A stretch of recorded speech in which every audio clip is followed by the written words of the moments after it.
Today I'm going to be talking about a story from my life while you watch me draw this tiger in graphite. This is the day that a strange woman tried to get in my apartment and everything that transpired. This story is something that happened a number of years ago in an apartment that I used to live in. I was living alone at the time, and granted, I didn't exactly live in the best neighborhood either. Well, to put it exactly, I was living in the worst neighborhood sections of the area that I was living in.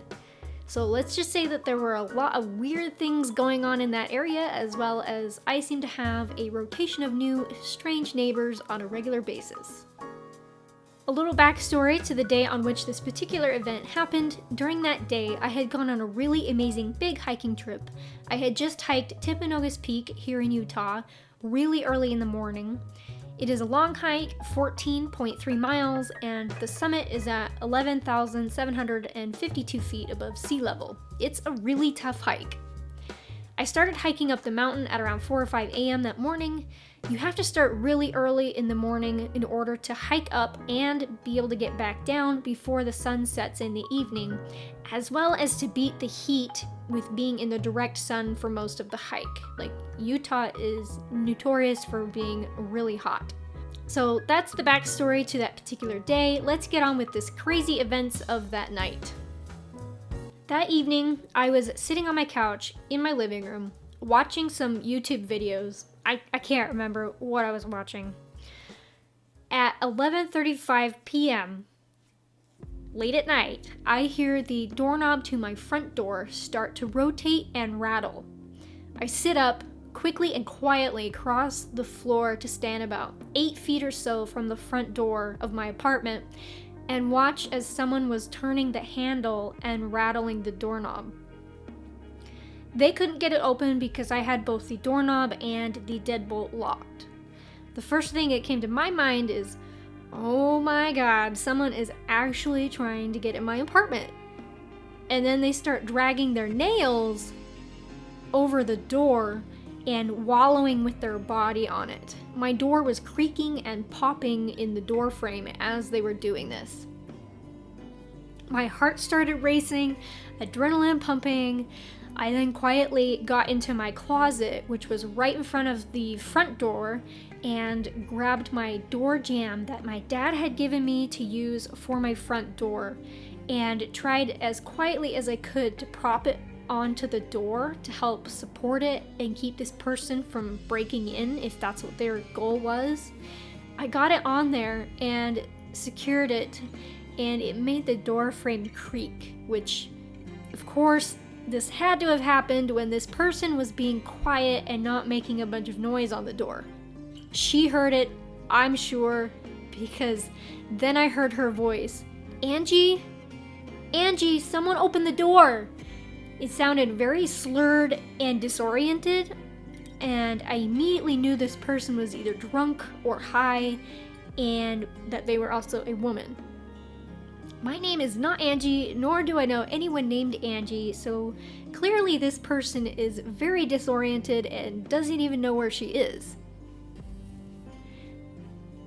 I walked up to the door and I peeked through the peephole of my front door to try and see what she looked like, and because my wonderful apartments couldn't be bothered to replace a burnt out light bulb in the stairwell, regardless of how many times I mentioned it was out, it was dark, and all I could see was a long, dark-haired looking woman who had her face and body wallowing all over my door, who kept saying, Angie, open the door! I pulled away from the door. My pulse was still racing at this point. I debated shouting to her to get off of my door or to not say anything.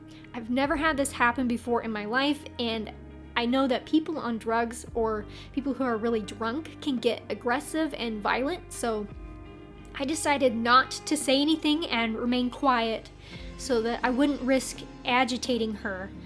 Everything I've described up to this point happened fast. I want to say within 1 minute of first hearing my doorknob being turned.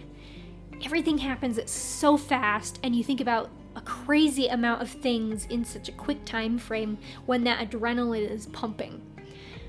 I then ran into the back of my apartment, quietly closed my bedroom door and called the police. I just called the local police department and not 911 like most people probably would have.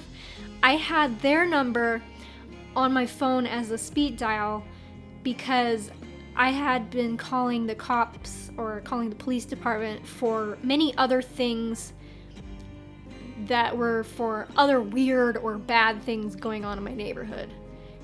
Yeah, there are a lot of other stories I could talk about with the things in that neighborhood from the times I've lived there. But back to the story. The nighttime dispatch guy answered the phone, and I told him that a woman was trying to get into my apartment. I gave him a brief description of her, which was very vague because, of course, I couldn't see in the dark stairwell. I gave them my address and quick details of her behavior, and he said they were sending officers over, and he told me that next time I should just call 911, and if she does manage to break in, to call 911. I got off the phone with the officer and waited for about, I think, 30 seconds or 1 minute at tops. It felt like an eternity, but I know it wasn't really long because the police department, literally from where I was living, was like just down the street. It wasn't very far. Usually the officers are there pretty quick from the other times I've had to call for other things. I went back into my living room to peek out of the peephole to see what was going on. I could see police lights and shadows of an officer standing on the sidewalk out of the front of my apartment building. They had gotten there in less than 2 minutes like usual and were already dealing with her. I stepped out onto my apartment balcony to listen to what was going on. There were 2 police cars already parked outside in the parking lot, and 2 officers were standing near her on the sidewalk talking to her, asking her questions while shining a flashlight at her. I couldn't see her because she was just around the corner of the front of the building and the wall of my apartment was blocking my view. 2 more police cars showed up and officers were getting out of those vehicles. The officer who was talking to her asks her where she got the scratch on her leg, and she replied that she didn't know. And then he asks her why she doesn't have a shirt on. Apparently, this girl was completely shirtless and without a bra as well.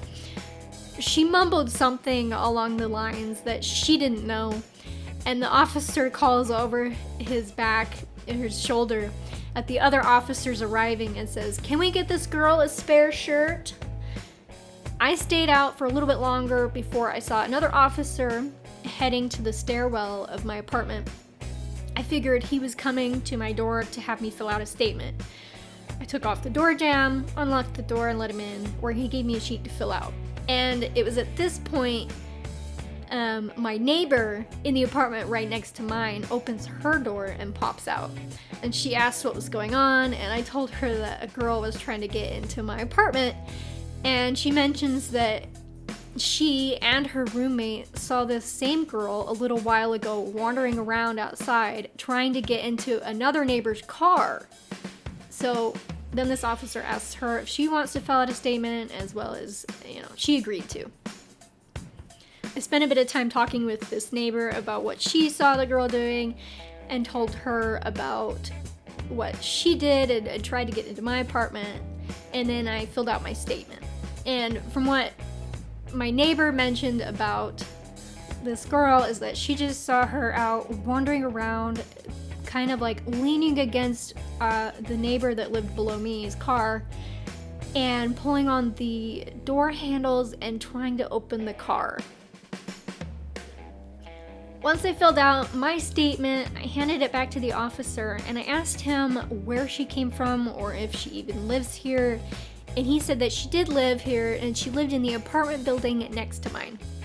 And I thought that at least she wasn't some complete random stranger being there and she kind of lived in the same apartments, although not that that's like a huge plus. I don't know anything about this girl or what came of her or the situation afterwards or how she even ended up there. Clearly, she didn't even know how she got there. I hope she at least never gets herself into a situation like that again. Don't do drugs, people. Or get drunk enough that you forget where you are or what's going on. Nothing good comes of situations like that. Situations like this, I know, can vary based on stories that I've heard or watched shows on. Realistically, it isn't wise to open your door and let anyone in because the risk is too great for what could go wrong and you putting yourself in a dangerous situation with someone you don't even know. There have been some cases where something like this happened and the homeowner opened their door to be nice and to offer help, and the intoxicated person ended up hurting them or damaging their property, smashing and throwing things. Or, you don't even know if it's a setup as bait. If the person on your door is supposed to get you to open your door so you can be robbed or whatever, you just don't know. And especially with me living alone as a single woman, I had to weigh my risks, and I chose to handle the situation the way I did, and it's totally fine if you would have handled it different. For me, the risks just weren't worth it. I was going to call the police and let them handle it instead of opening up my door and trying to talk with her. After this night, even though it wasn't a seriously dangerous incident or anything, and there is some obvious humor to it all, I'm guessing it affected me subconsciously in a bad way. Every night following that night, I would wake up at exactly 11:35 at night. At first, I didn't think anything of waking up in the night for a few nights, as sometimes that would just kind of happen normally, occasionally. However, it just all of a sudden clicked for me after about the second or third night, and I was starting to feel a bit sleep deprived. Every time I woke up, I would look at the clock, of course, to see how much time I had between waking up and needing to get ready for work in the morning. And every time I was waking up and looking at the clock, it was exactly 11:35 at night, which happened to be the same time at night that this woman was trying to get into my apartment. And for the following 2 or more months, this was what happened every single night. I would wake up at the same time and I wasn't exactly getting the best sleep anymore. Clearly, my subconscious was somehow maybe bothered by the incident more than I was aware of actually feeling. It's something I'm not sure I'll completely understand, but it's definitely strange at the same time. Since then, however, I don't have the issue of waking up at 11:35 at night anymore, and I get better sleep.